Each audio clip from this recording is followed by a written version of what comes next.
keeps you passionate, both professionally and personally? What gets your heart beating from an artist's point of view and from a colorist's point of view, you know?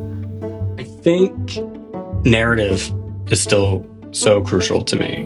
And that's what gets me excited. And like new stories, you know, I think working with a lot of younger filmmakers who still have that kind of fire and passion and drive and are familiar with the media landscape from a different perspective. And that has been kind of helpful to me to be excited about, like, a generation of people taking advantage of that storytelling ability.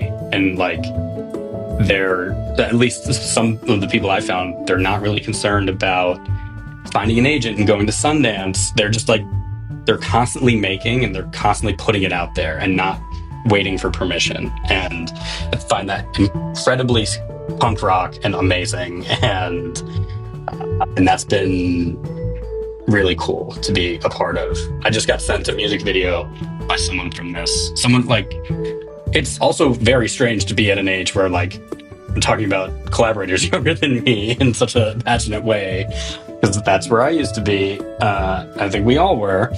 But he just sent me a music video that he shot Saturday, and it's done. And the only thing he's waiting on is the film elements that are getting processed. And it's just like, he's like, well, we don't know about release, but it's ready whenever you're ready. I'm like, okay, cool. Like, so there's a speed that's happening that I think is very interesting. And but at the same time, the older I get, it's more and more difficult to get to the theaters.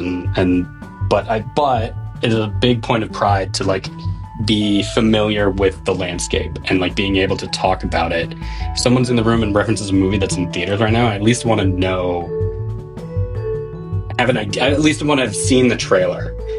Yeah. And, like, even the trailer can give me an idea about what they're talking about. Because, and on the other end, all this really great new technology that's coming in the new version of Resolve, like, Blackmagic is really pushing things in a way that is going to allow us to be even more independent and self-sufficient. And I think that's kind of exciting. Whether or not I want to be more involved with that tech end of things, because I see a lot of people in post kind of moving that way. Yeah. Right? It remains to be seen. It's very, like, enticing and, like, a new kind of frontier, different than, like, the traditional media stuff. But being able to utilize it, I think, has been a huge thing for a lot of people that I know, of, like, having access to all these tools.